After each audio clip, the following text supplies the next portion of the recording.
All right, I think we are live. Good morning, everybody.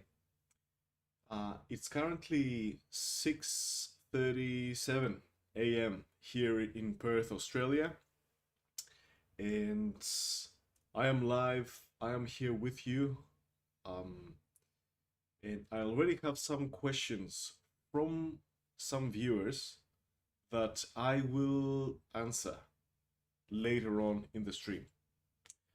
However, I will be here for the next 1 hour live on YouTube. And in case anyone wants to ask any questions, I'll be here to give them an answer. But feel free just to drop by, say hello, tell me, you can share your story with us, your journey, and hopefully you can get some value out of it.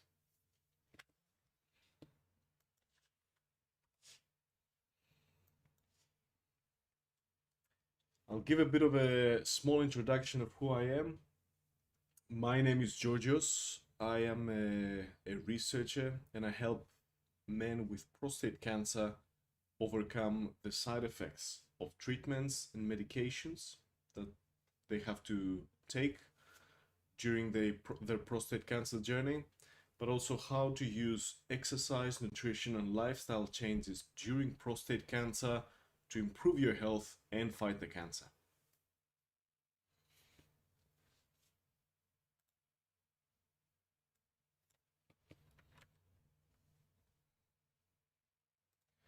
And some of the questions I will be answering a bit later on in the stream that I received last time. There's five questions. First one, please talk a little bit about the different sources of lycopene. You recommended tomato juice, but have 6 grams of sugar per portion. This is not added sugar. Also, the tomato soup have a lot of sugar. Thanks. Yep, we'll definitely go over that. Another user said, over the years, my PSA numbers go up and down, but never over 2.2. I'm 69. I do have a slight enlarged prostate on my yearly digital exam. 1 year my PSA was 1.3, next it jumped to 2, and his doctor suggested a biopsy unless I did another blood test to see if it dropped. It went back down to 1. So he's saying that he's tired of playing these numbers games. He knows about abstaining from sex and exercise. Any questions, he should ask his doctor at his next visit if his PSA jumps up again. We'll talk about that. Another item is, hi, some items. What is the link between testosterone and PSA? Are there any updated treatments for advanced cancer? And in general, he wants to know about a holistic approach during prostate cancer. Another user says, hi, I follow your channel as I'm stage 4 prostate cancer patient. Question, is it worth having radiotherapy after you have had chemo and are already on hormonal therapy treatment? And finally, another question I received is, will tomato supplement lycopene capsule help? These are some amazing questions. I will cover them real quick in the live stream. I'll just wait for a few more users or viewers to join in case they wanted to hear as well. And apart from that, I am also planning to do some videos so that whoever hasn't joined the live stream, they will be able to watch it as a video afterwards.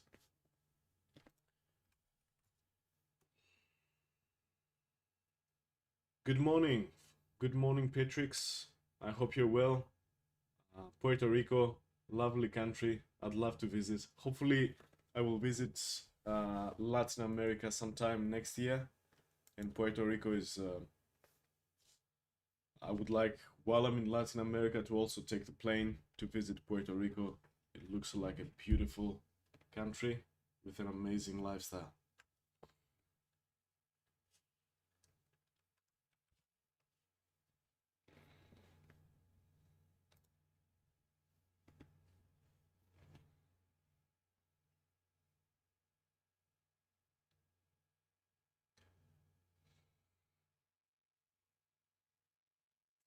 Here in Perth, it's starting to be summer, so the days are starting to be warmer and warmer.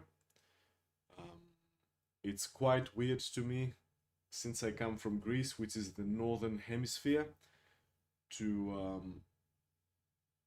have summer in December and listen to all the Christmas songs while I'm at the beach.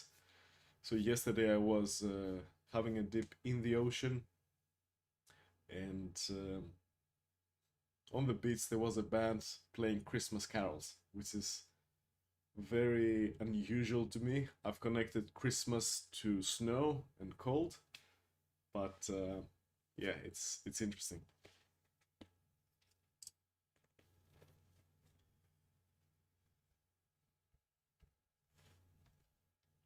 For those that are joining now, please feel free to, if you feel comfortable, to share anything you'd like about you, about your journey. If you have prostate cancer, if you have enlarged prostate, also known as benign prostate hyperplasia, if you want to share anything with us, tell us how you're going and what maybe you're thinking of doing.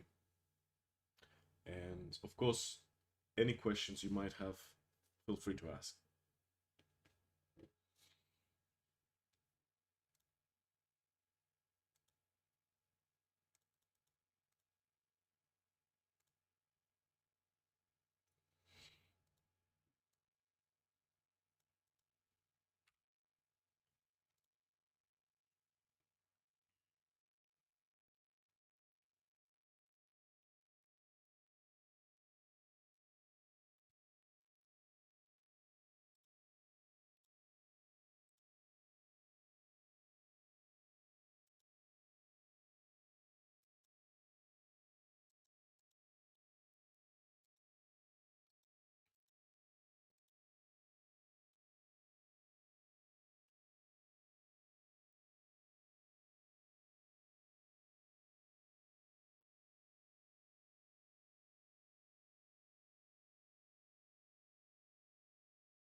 Okay, I think I will start answering the questions that I received from viewers in preparation for this live stream. And we're gonna wait for any questions for anyone who wants to join.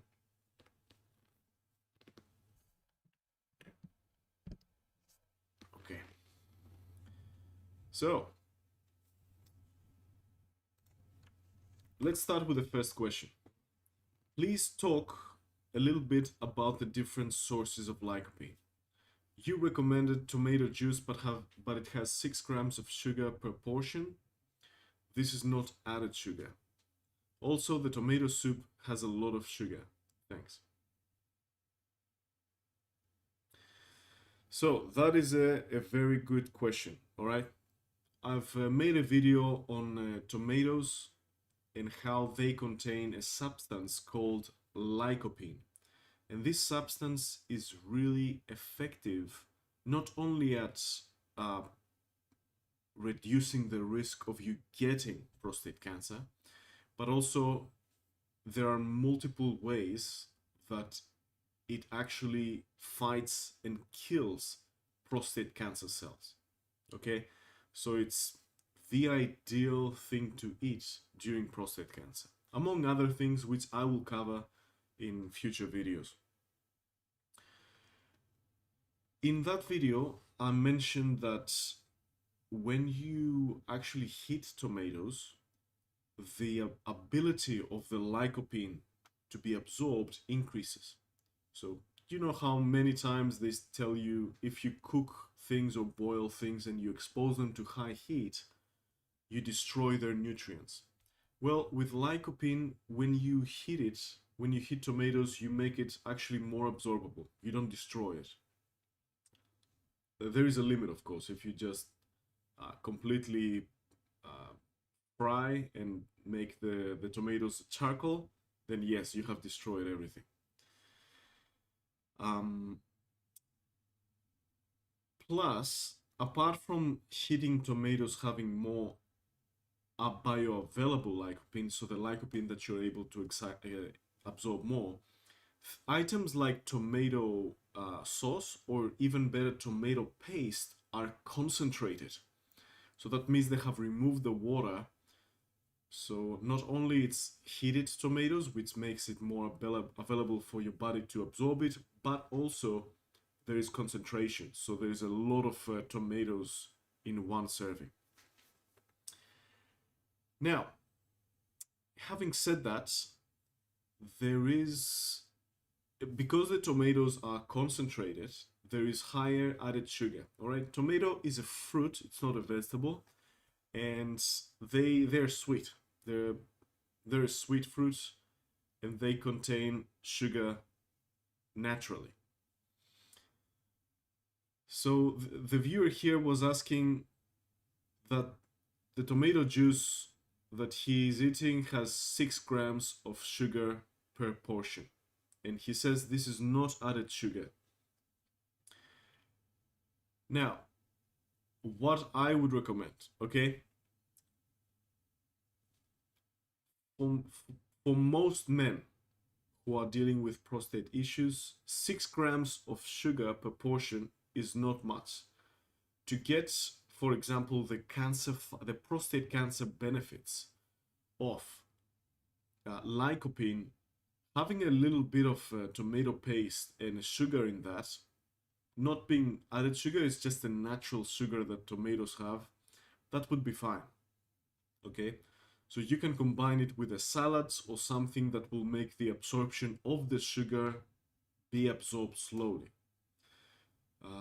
So you might know that if you just eat sugar on an empty stomach, it gets absorbed by the body really fast and it spikes your blood glucose. However, if you eat the same amount of sugar with something that slows down the absorption, so for example with a big salad or with protein, okay, all that food makes the absorption of sugar much slower, so it slows down the absorption from your body. So even though it's the same amount of sugar, it has completely different physiological response in terms of glucose in the blood and insulin in the blood. So what I would recommend is, if you have issues with high blood sugar and your doctor has asked you to cut back on sugar, I would not worry too much about the sugar in tomato paste. Okay, of course, just follow their direction. Maybe they have told you how much sugar you should have per day max, but usually that would be about added sugars, not the natural sugars that we have in vegetables. If you're so concerned that even the natural sugar in tomato paste is that it's affecting your blood sugar and you really need to have almost zero sugar, or you're someone who's following a diet, for example, the ketogenic diet, which has very little to almost none carbohydrate and sugars, then what I would tell you, and you really have to do that for a serious reason, that's the only reason I would recommend a supplement of lycopene. However, I will tell, and that's another question that leads to question number 5. Will tomato supplement lycopene capsule help? I would tell you, unfortunately, not to the same extent. There is something about lycopene in tomatoes that is substantially more effective than capsules and supplements. We don't know why, we don't understand why the lycopene in tomatoes is just so effective at fighting specifically prostate cancer, okay? It has multiple benefits. in the body, antioxidant, reduces inflammation, and many other benefits. But specifically for prostate cancer, it's just the one of the most effective substances that nature gave us to fight prostate cancer.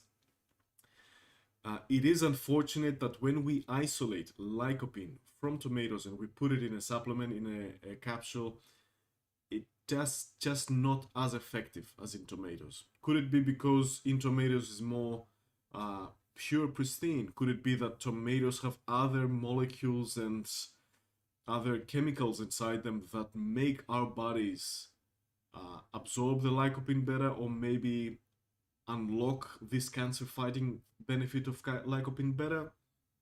We don't know. It's just a matter of fact is that if you eat lycopene naturally from tomatoes and other items such as papaya, watermelon, red carrots, okay, grapefruit, these have lycopene to a much smaller extent than red tomatoes, and especially tomato paste, sauce, passata, juice, soup, all those items that usually will have cooked tomatoes, so heat makes lycopene more absorbable.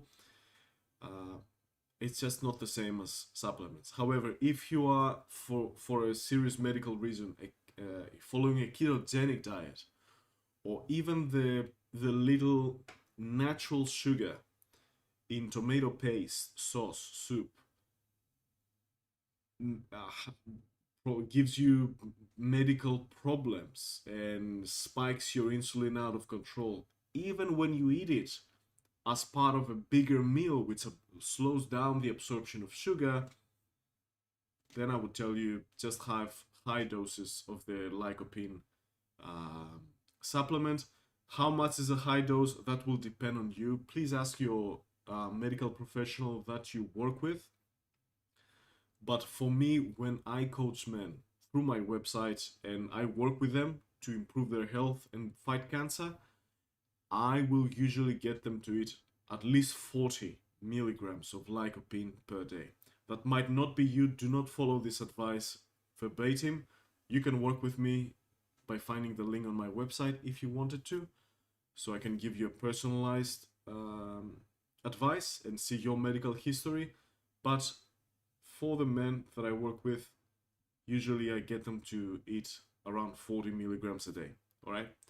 So that is my long answer.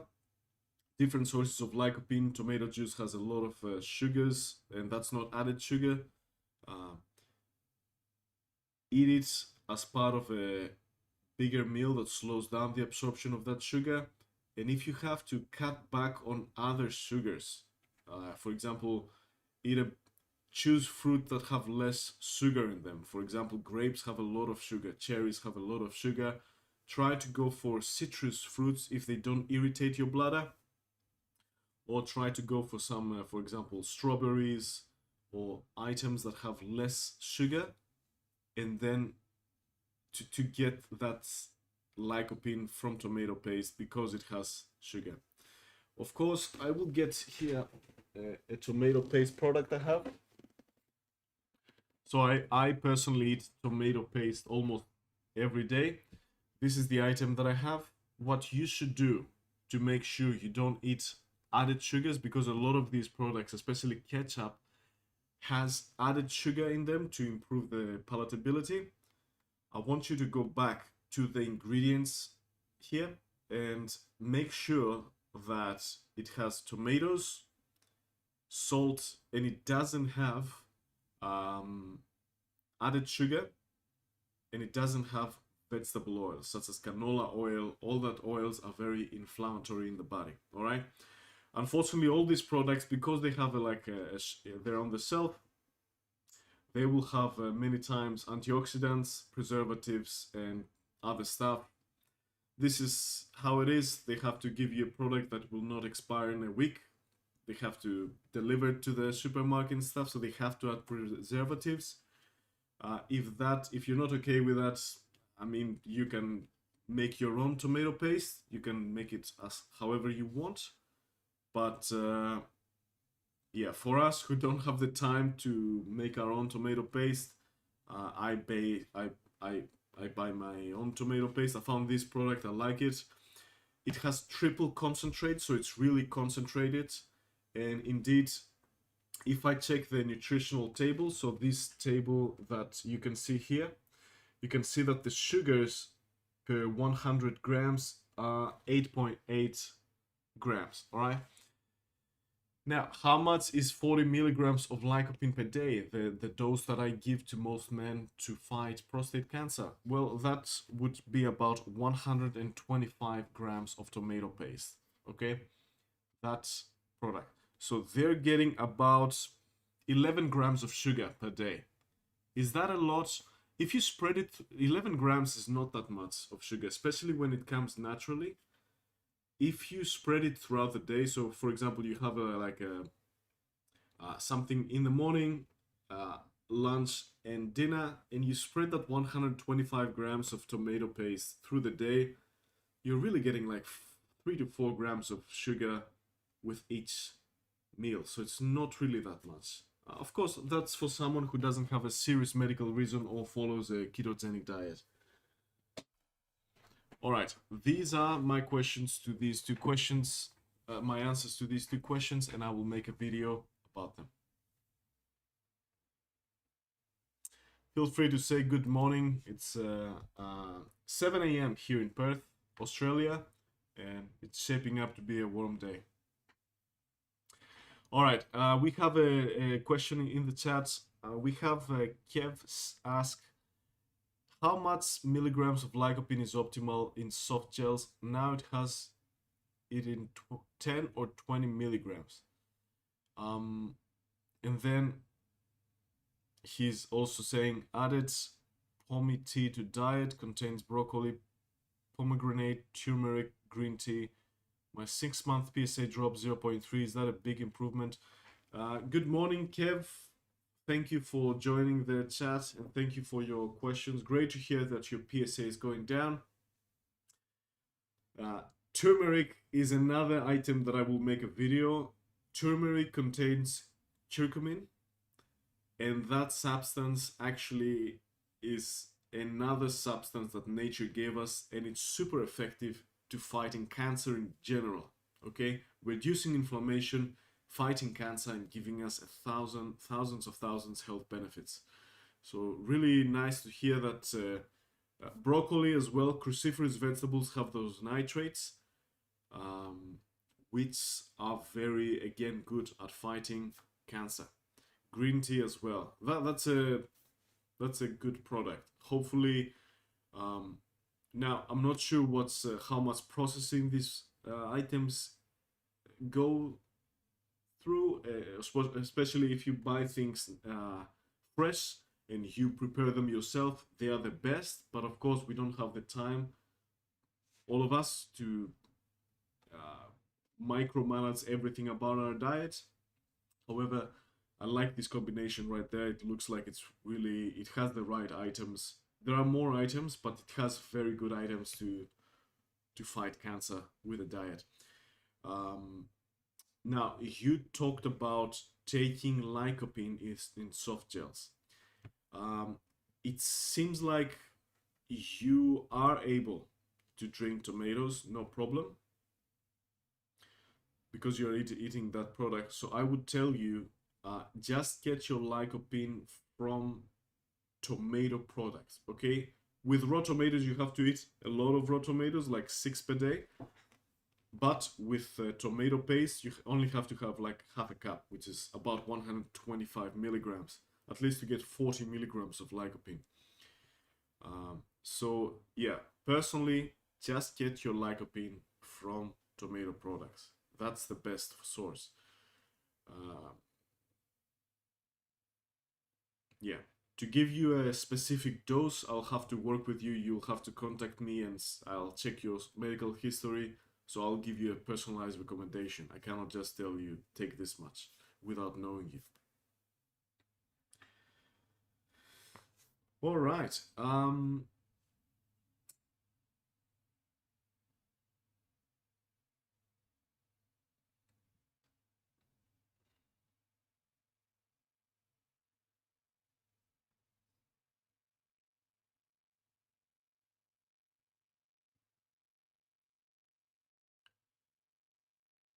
let's check the next question I have received. So a viewer asked me, over the years my PSA numbers go up and down, but never over 2.2. I'm 69. I do have a slightly enlarged prostate on my yearly digital exam. One year my PSA was 1.3, next it jumped to 2, and he being his doctor, suggested a biopsy unless I did another blood test to see if it dropped. It went back down to 1. I'm tired of playing these number games. I know about abstaining from sex and exercise. Any questions I should ask my doctor at my next visit if it jumps plus 0.75. Thank you for asking us this question. And I think that's very similar to what a lot of men experience. Okay, you are monitoring your prostate cancer. You're working with your urologist or general practitioner, and you are tracking your PSA, especially if you have been told you have a bit of an enlarged prostate. So your PSA goes up, down, and that's stressful. That keeps the idea at the back of your mind, do I have something worse there? Is it just an enlarged prostate? Have I done something wrong? Like, I have a video that talks about what things naturally like increase PSA. Or is there maybe a bit of a cancer there that I have to detect, I have to deal with? Okay, so it is a lot of men have this, they go through the same process, which is, I can understand it's very nerve-wracking, very it makes you anxious, makes you stressed. Now, he knows that he has a large prostate, which a PSA of 2.2 with enlarged prostates is still low, but it seems like there is a bit of a trend there to increase. Hopefully not. However, what he is asking us, what questions should I ask my doctor at my next visit if it jumps plus 75? Now, his doctor was recommending a biopsy, and of course, you should follow the advice of your doctor. But I would tell you, you're able to ask for a second opinion from a different doctor, especially find one that specializes in prostate cancer. Okay, that's the best, not a general medical oncologist if you want a second opinion. But then I would say just follow their advice, because they have all your medical history in front of them. They know what's the best for you. However, if it was me, all right, I'm not giving any medical advice right now. If it was me, because I've worked with a lot of men with prostate cancer, and I've seen what they have done and what worked, hasn't worked, I would tell you, try to see if you can get an MRI instead of a biopsy.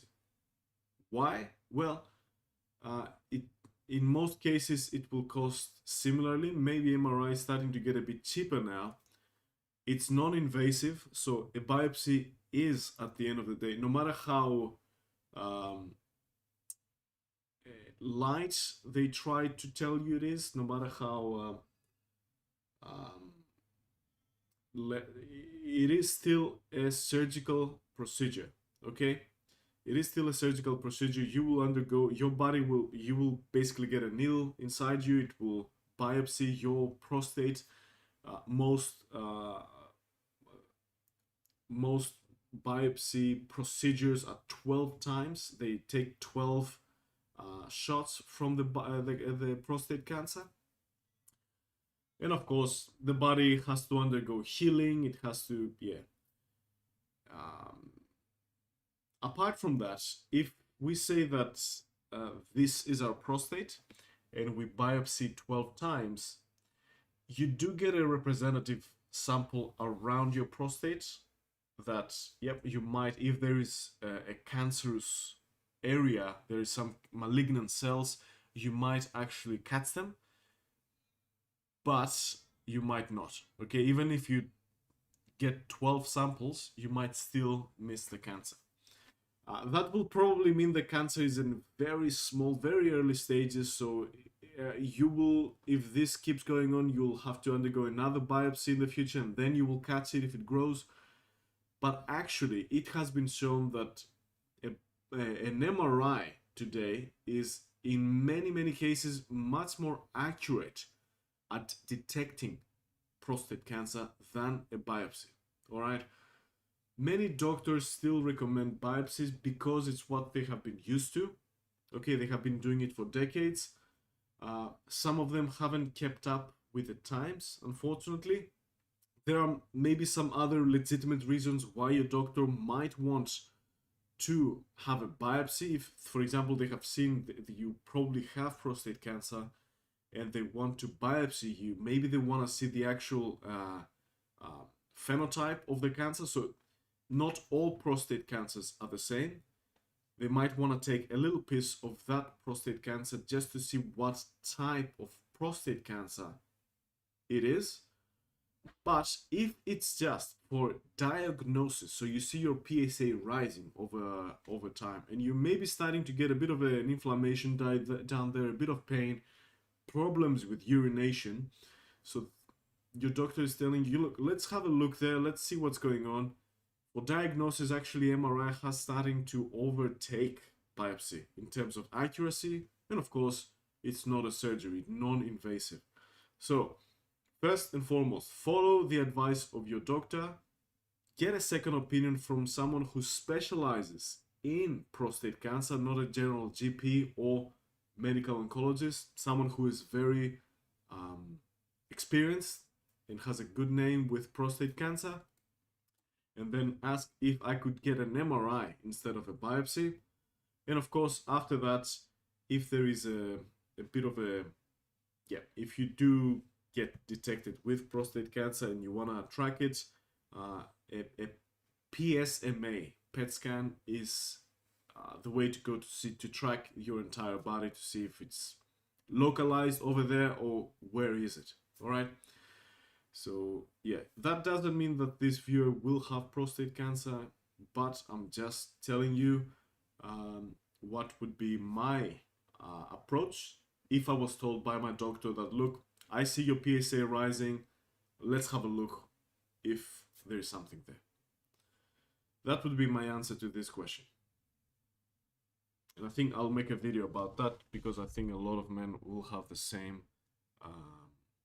journey, the same experience. So yeah, definitely ask if you can do an MRI instead of a biopsy. Good morning, Butch. I hope you're well.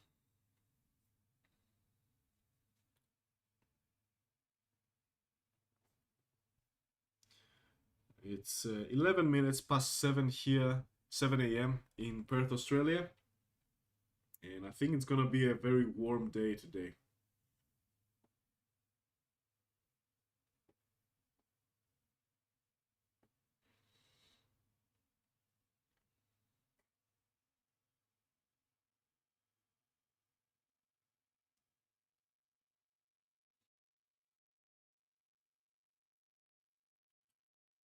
All right, feel free to say good morning. Feel free to share with us your experience, if what you are dealing with, if you have any health issues, if you have enlarged prostate, benign prostate hyperplasia, if you have prostate cancer. What is your journey? What would you like to share with us? If you're comfortable, feel free to ask any questions in the chat or just say good morning. I will go to the next question I received, and it's a big one. So the viewer was asking me, hi, some items. What is the link between testosterone and PSA? Are there any updated treatments for advanced cancer, advanced prostate cancer? And what is a holistic approach for prostate cancer? Now, that's a huge question with 3 questions in it, actually. I'll try my best to give a brief answer to all of them, but that's definitely a question. Thank you for asking this question. That's definitely something I would like to cover in multiple videos, actually. All right, now many men have the question, what is the link between testosterone and PSA? And then there is a separate question, what's the link between testosterone and prostate cancer? All right, so they're wondering, well, you know how we undergo androgen deprivation therapy, so hormone therapy, to reduce the growth of prostate cancer. So that means that high testosterone causes prostate cancer to grow faster, or maybe even gives us the risk of getting prostate cancer. Well, if that's the truth, why don't all those 20-year-old men, those young 20-year-old men, have prostate cancer? Because they have very high testosterone. These are good questions, and science is still trying to find out what is the link between testosterone and PSA and testosterone and prostate cancer. What I will tell you from now is that having high testosterone doesn't mean that you will get prostate cancer. All right, having a naturally high testosterone does not mean you will get prostate cancer. However, it has been shown that, and especially that's research presented at the National Cancer Institute, it showed that men with naturally lower levels of testosterone are less likely to develop prostate cancer than those with higher blood levels of the hormones. However, there is another 2016 meta-analysis that found no relationship between a man's testosterone level and his risk of developing prostate cancer. Okay. In addition, the study showed that testosterone therapy, some men are hypogonadal, so they have low testosterone, and they get testosterone treatment to raise their levels.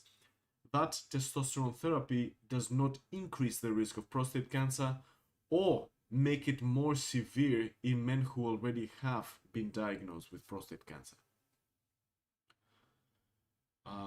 However, it's still not very clear. So Science Daily, a study in Science Daily found that high levels of certain hormones in the blood, including testosterone, could raise the risk of prostate cancer. So what I would tell you is that cancer is not prostate cancer. Just to give you a brief overview, still we don't know, but if I was to give you a simple answer today, which might be wrong, would be that the relationship between testosterone levels and risk of prostate cancer, especially in relation to age, is complex. While it's true that young men typically have higher testosterone levels and older men have higher incidence of prostate cancer, the development of prostate cancer is influenced by more factors than just testosterone levels. Okay, so for example, we have hormone sensitivity and cellular changes over time. So as men age, their prostate cells may become more sensitive to hormones, including testosterone, and this increased sensitivity may make it more susceptible to cancerous changes, all right, at the same levels of testosterone. There is, for example, cumulative genetic and environmental factors. So cancer development is often the result of cumulative genetic damage and environmental exposures over time. And usually the older you are, the more time you have had for such damage to accumulate, which could partially explain the higher incidence of prostate cancer. Our immune system changes. The immune system also changes with age, potentially becoming less effective at identifying and destroying cancerous cells. So what you might not know is that we don't know how often, but all of us in our lives, we have cancer cells popping up, all right? And it's the job of our immune system to detect them and kill them. All of us, the healthiest, everybody, we don't know how often, but in a regular basis, we have cancer cells in our body being formed, and our immune system kills them, all right? Everybody. It's just that sometimes the immune system, for some reasons, they don't get that cancer, and it starts mutating and growing. Another item is that as men age, there may be changes in prostate cells that make them more prone to becoming cancerous. Okay, these changes could be related to hormone levels, but they also influenced by a host of other factors, including genetics and lifestyle. Genetics and lifestyle are a huge, huge part, and that's why in my what I do with men that I work with in my coaching, I find out their medical history, their genetic history as well, so the family history, and I change their lifestyle, their diet, their exercise, and their lifestyle to help them fight the cancer and maybe reduce the enlarged prostate. Prostate growth over time. So the prostate can grow as men age. So almost all men, our prostates will keep growing as we age. And this condition is called benign prostate hyperplasia. That doesn't necessarily lead to cancer, but the increased cell synthesis and death that happens because it's bigger might increase the risk of malignancy. All right. And also, last one, there is a complex role of testosterone. The role of testosterone in prostate cancer is complex and not fully understood. While high levels of testosterone might stimulate the growth of cancer cells, once they are present, so once you have prostate cancer, yes, high testosterone might help the prostate cancer grow. It is not clear that they directly cause the initial development of cancer cells. So, in brief, having naturally high testosterone or even getting treatment, so additional testosterone, doesn't mean you'll get prostate cancer. Cancer is usually the result of genetic factors, lifestyle factors, and especially exposures to certain things over time, and just our prostates becoming bigger as we age, and our immune system not being as good at killing cancer. All right, but once you do have prostate cancer, it seems that yes, in some cases, higher testosterone might mean higher rate of prostate cancer growth, and that's why there is this testosterone therapy, right? Hormone therapy, so androgen deprivation therapy, testosterone suppression, all those names are for the therapy that we many times we give to men with prostate cancer to reduce their testosterone levels, as prostate cells, both healthy and cancerous, need testosterone to replicate, so that slows down the growth of cancer. Sorry, very big question, but very big answer, but I hope I gave a small summary there at the end.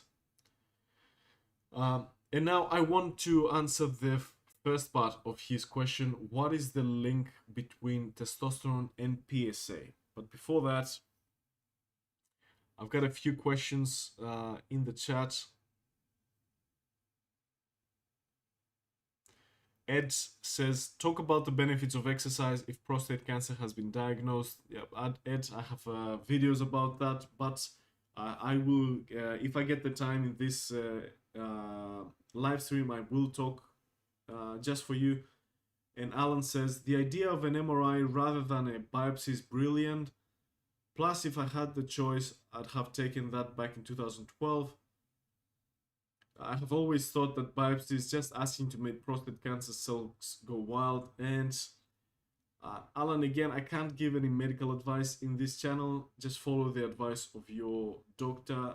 But if it was me personally and the men that I work with, what I've seen with them, yes. So if you do go there and you start taking part of the tissue, so you're creating basically tissue damage that causes a lot of inflammation, that causes a lot of oxidative stress in that area, and that might actually start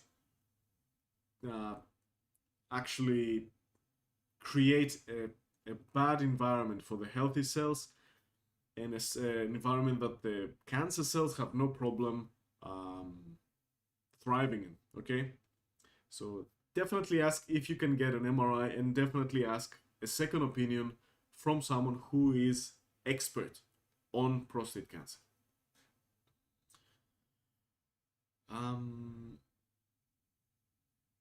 Kev says, urologist said at 48, my PSA should be under 1.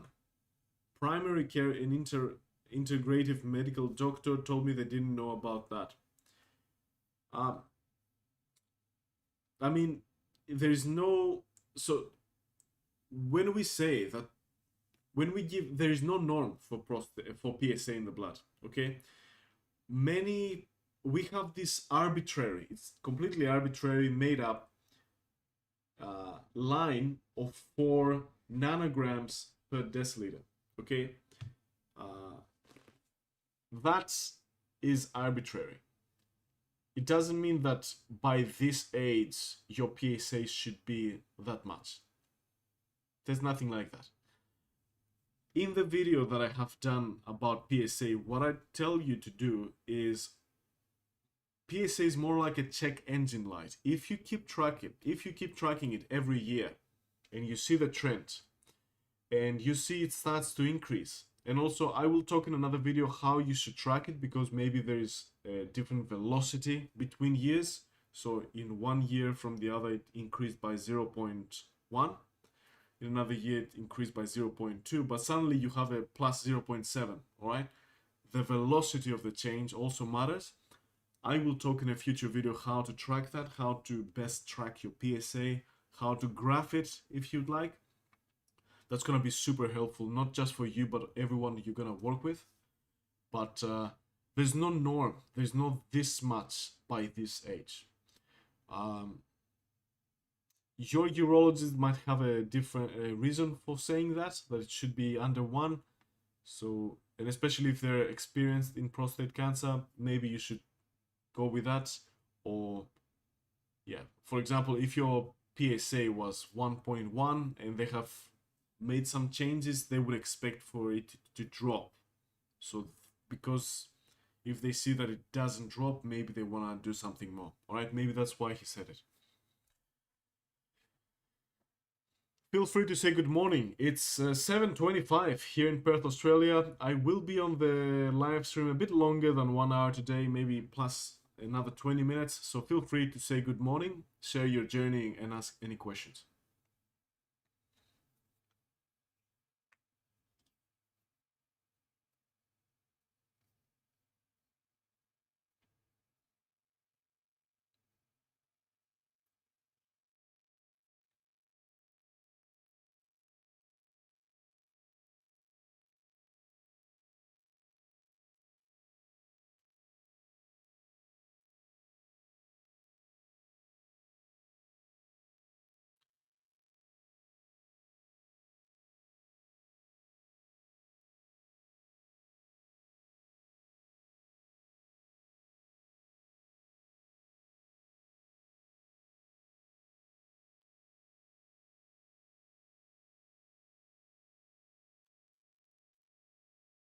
Okay, now I would like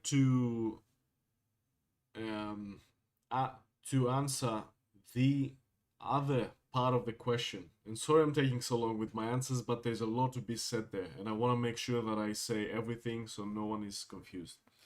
So the viewer had asked, what is the link between testosterone and PSA in the blood? Okay, I talked just 10 minutes ago, I was talking about the link between testosterone and prostate cancer, the risk of getting prostate cancer, or if you have prostate cancer, what's the link between testosterone and prostate cancer? But now he's asking specifically, what is the link between testosterone and PSA? Okay, I have 2 studies for you here to help you understand what is the link between testosterone and PSA.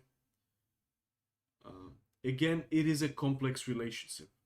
So, testosterone treatment and PSA levels. So we have a study that was published in the Journal of Clinical Endocrinology and Metabolism, and that found that testosterone treatments in older hypogonadal men, so men who have a testosterone that is under the minimum for their age, they were given testosterone. So that was associated with a small but significant increase in PSA levels compared to the placebo group. All right. So these men had testosterone lower than the minimal. They were given testosterone because testosterone is important for men, for muscle, for cognition, for metabolism. It's very important for us. It's what makes us men. At the end of the day, differentiates us with in puberty. So they were given testosterone, additional testosterone, and that increased their PSA. Now, this increase in PSA level may lead to more prostate. Your doctors just wanted to diagnose why there is an increase in PSA. Okay, so they may actually give you a biopsy and the potential to detect prostate cancer. However, it is important to note that there's no definitive evidence that testosterone treatment causes prostate cancer. All right. It's just that I want to make you aware, if you have started getting testosterone treatment, just make sure you tell everyone so they don't, they're not very concerned that your PSA rise all of a sudden. But I don't think that's gonna be many of the viewers. PSA and testosterone levels in men with prostate cancer. All right. Another study analyzed the PSA and testosterone levels of men with prostate cancer. It was found that PSA levels of less than 4 nanograms per ml, so that arbitrary line that I talked about before, these lower levels than 4 were a significant predictor of low testosterone in these patients. So what that means, if you have prostate cancer and your PSA level remains below 4 nanograms per ml without having testosterone suppression, there is an association. It's really likely that you have low testosterone. So men with PSA levels less than 2 were significantly more likely to have low testosterone. This study suggests that in men diagnosed with prostate cancer, particularly those with high Gleason scores, that indicates more aggressive cancer, and lower PSA levels, measuring total testosterone levels might be beneficial. So what this tries to tell you is that if you have been diagnosed with prostate cancer, and that's more actually for the doctors, okay? So they're giving them a recommendation that this man has prostate cancer, but his PSA level is low, is less than 4, and in many cases less than 2. You should check if they have naturally very low testosterone levels, because what that means is that you might need alternative ways to track prostate cancer progression, disease progression, other than PSA, because the PSA is low naturally. So it might not work as good to measure disease progression and tumor load compared to men who have natural or healthy levels or normal levels of testosterone. All right.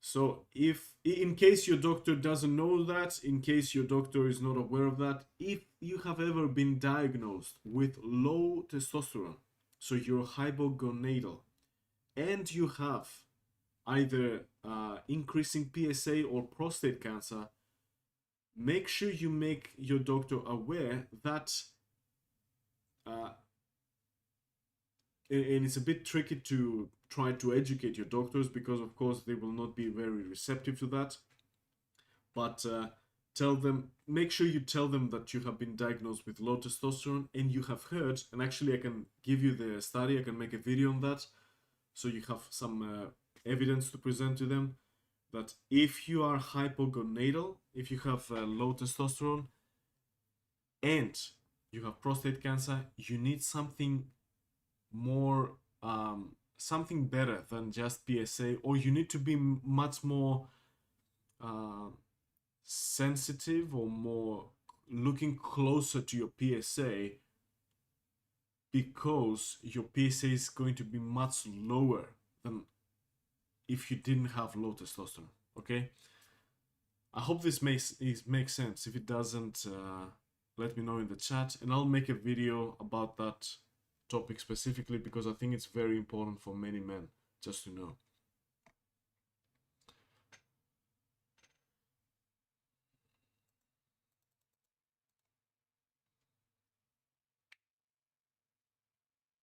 I hope I'm not explaining things in a too complex way here, but I'm trying to make my best to demystify what is found in the evidence, in science, to be able to present it to you in a simple way. I hope I am doing a good job here. It's 7:30 a.m. in Perth. Good morning, everybody. Feel free to say good morning and share whatever you want with us. I want to talk about the next part of this viewer's question. Are there any updated treatments for advanced prostate cancer? Good question. I've got some... personally, I am tracking everything that happens in the domain across the world.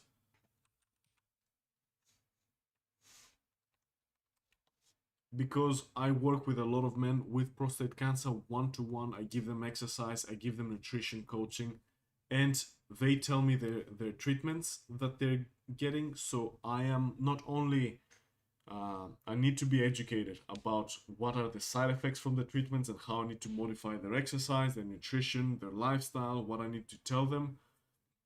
But in many cases, I have made them aware of other therapies. So they went and asked their doctor, can we do this? Or they searched, I basically searched for them what is available in their city, and they were actually able to get much better treatment or get in a clinical trial. And I will talk about all that in future videos. So prostate cancer therapies, I would tell you that there is some amazing and super exciting advances in prostate cancer, even advanced aggressive prostate cancer. We are now able to start fighting it with medications much more effectively, and medications that don't have such a severe effect on the body, such as chemo. All right, so of course the one that I have personally witnessed when I was doing clinical trials in the hospital is the lutetium PSMA. That's Theranostics. What is that? That is a brachytherapy, basically. They take a molecule or an antigen that connects to the receptors of the PSA, and they put radiation to that, and they inject it in the body. So it's just a vaccine. That radio-labeled molecule, it has radiation, it goes and connects only to the receptor, only to the cells that have receptors for PSA. And which are those? They are the prostate cells and the prostate cancer cells. What that means is that it doesn't matter if your cancer has spread throughout the body, you can still kill it. So I've actually have seen studies that had men with very advanced stages with prostate cancer. The prostate cancer had spread to almost every part of their body. You could see their PET scan, it was all red. 2 injections of that new therapy, completely clean. So it was a man who would have lived 2 or 3 more weeks because of the spread of cancer. 5 years later, he was still alive and kicking. All right, it's amazing what this therapy has done. I have seen it being administered. Personally, it's still in clinical trial phase, but now it's starting to get commercially available. So that's lutetium 177 PSMA, or another name for an overall name for these therapies is called Theranostics. Okay, So this is when they take a very specific molecule, they add radiation to it, they inject it in the patient, so it only goes and kills slowly the cells that have that receptor. So it's the prostate cancer cells, okay? Of course, we have CAR T-cell therapies coming up. They're very, and again, these therapies have way less side effects than androgen deprivation therapy or chemotherapy. So CAR T-cell therapy is something that is coming up. It is a T-cell receptor. So these are cells that are genetically modified to produce an artificial T-cell receptor for use in immunotherapy. So these give T cells the new ability to target specific antigens. So basically, if I were to tell it in a simple way, it trains your immune system to identify the cancer, and in our case, the prostate cancer. Okay. So we take a bit of your blood, we isolate the T cells from your blood. They're part of your immune system. They train them in the lab to then go back into your body, start creating other immune cells with the new ability to see and kill the prostate cancer cells, and they inject it back into you. Now that's a permanent change that permanently changes your immune system because it alters the genes inside your T cells to help them identify and attack the cancer. Quite effective, and we're gonna see more and more. We're gonna see in the next 10 to 20 years, we're gonna see a revolution, I believe, in treatment for prostate cancer or cancer in general, where we're gonna be starting to use our own immune systems, maybe training them and making them identify and attack the cancer instead of blasting our whole body with chemotherapy. Okay, so that's new, that's coming up. And of course, I think, and what I've done so far, it's still, I want to do that in the university. I want to do a trial with that. I want to combine that with exercise, because exercise is a very potent stimulator of the immune system. Not only it reduces the side effects of the treatments of immunotherapy as well, which in many cases is fatigue, but it stimulates the immune system. So it makes this immune system wake up for 30 to 40 minutes after the exercise. Plus, it has been shown that exercise increases the infiltration of natural killer cells in the tumor. So that's what we have been doing in the lab. We give exercise to men with prostate cancer immediately before radiotherapy, and not only it increases the blood going into the tumor, which delivers more of the radiotherapy dose, but it has been shown that it actually increases the infiltration of the immune system, specifically of natural killer cells, into the tumor. Okay, so I want to do trials that I combine these new types of immunotherapies with exercise to enhance their effectiveness. Of course, we have other new exciting things like the Prostvac, which is a virus vaccine of the freezer. They don't need to take your blood, alter the T cells, and give it back to you to train your immune system. That's the Prostvac is off the shelf. You don't need, they don't need to personalize it to you. They just inject it to you. What this is a virus, and that actually helps your immune system kill identify and kill prostate cancer. And there is also, you might, some of you might be familiar with Provence. And there's also Extendi. These are new, these are more for advanced prostate cancer. But what I wanted to tell you is that it's very exciting that we have new therapies for advanced aggressive prostate cancer that are way more effective than chemotherapy, or maybe in combination with chemo. They're way more effective than chemo alone, and they have less side effects than chemo. Of course, just follow what your oncologist says, especially if they are keeping up with the times and they are specialized in prostate cancer. Feel free to say good morning, everybody. It's 7:43, and I just wanted to remind you, if you wanted to learn how to use exercise, easy, gentle exercise, not lifting weights to death, okay? Not going crazy. How to incorporate exercise that fight cancer into your lifestyle. What foods are fighting prostate cancer, and how to change your nutrition to be able to support your body with all the treatments you might be undergoing, and also to help it fight the cancer. Feel free to check my website in the description. I've also put some links up top. You can buy me a coffee if you wanted to say hi and say thank you for this live stream. The link above is also in the description of the video. You can click the link there. And also you'll find the link to my website to find out how to book an appointment with me to work one-to-one, and also maybe on an ongoing basis a membership to help you support you every step of your way during your prostate cancer journey, whether you're active surveillance, whether you're taking hormone therapy, testosterone suppression, chemo, radiotherapy, all of that, or you're going to undergo prostate surgery.